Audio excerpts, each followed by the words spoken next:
Hablando del conocimiento de la realidad que nos da la ciencia, ¿no? Vea, en el libro Vida de Apolonio de Tiana, de Filóstrato, se menciona que Apolonio de Tiana tuvo apariciones post-mortem, que sus discípulos lo vieron después de haber muerto. Entonces, con su conocimiento de la realidad, el hecho de cuando usted lee ese texto, usted afirmaría que es suficiente evidencia para afirmar que realmente ocurrió esa aparición post-mortem, como primera pregunta. Y mi segunda pregunta es, aplicando su mismo conocimiento de la realidad, si usted lee los evangelios canónicos, cuando en Mateo, Marcos y Juan, cuando dice ese texto que un supuesto personaje llamado Jesús de Nazaret resucitó, tuvo apariciones post-mortem, usando su conocimiento de realidad, ¿usted calificaría que ese texto es suficiente evidencia para afirmar que ese hecho realmente ocurrió, ¿no? En base a su conocimiento de la realidad? Ya, gracias. Bueno, sabes que yo participo de una comunidad católica que cree además en las apariciones de la Virgen, pero te confieso que yo no creo.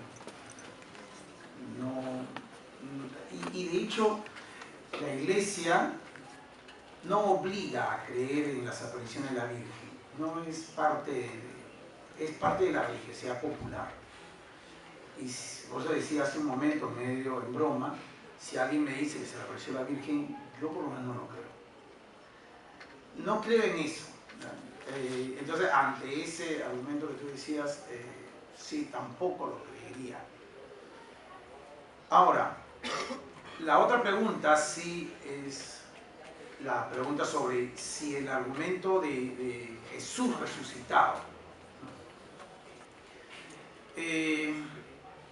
Mira, los evangelios se escribieron mucho después de la muerte y resurrección. Entonces, evidentemente, los evangelios son una construcción, una interpretación, ni siquiera lo vieron, ¿no? Ni Lucas, ni Marcos, ni Juan, bueno, Juan sí, porque era apóstol, pero el resto de gente no. Entonces, los evangelios no tienen una función histórica, en realidad tienen una función de mensaje, transmiten un mensaje, estaban hechos para alimentar la fe de una comunidad. Es cierto lo que dice el profesor Lincoln, la Iglesia reconoce la inerrancia de la Biblia, pero la inerrancia no es una inerrancia literal. La inerrancia es del mensaje. Entonces hay que interpretar el mensaje. En el Evangelio dice, por ejemplo, que Jesús se apareció después de muerto, se apareció en la playa y le preguntó a Pedro 3 veces, ¿Pedro, me amas? Sí. ¿Pedro, me amas? Sí. ¿Pedro, me amas? Sí. ¿Cuál es la razón de 3 veces? Tenía que ver con lo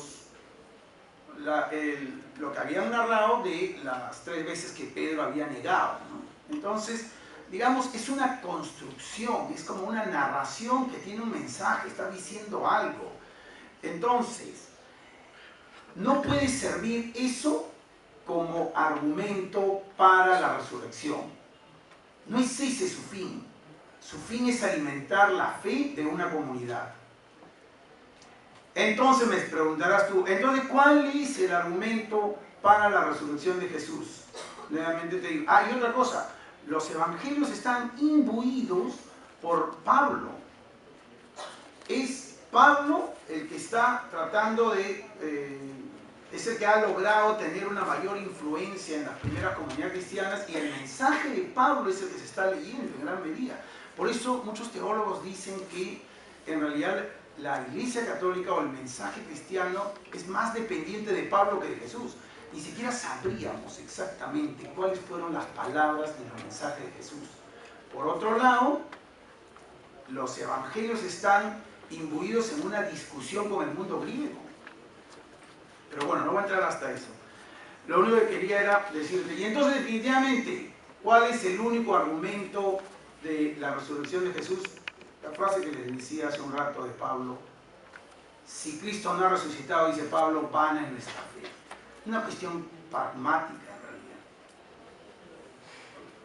Bueno, el señor Bernoulli.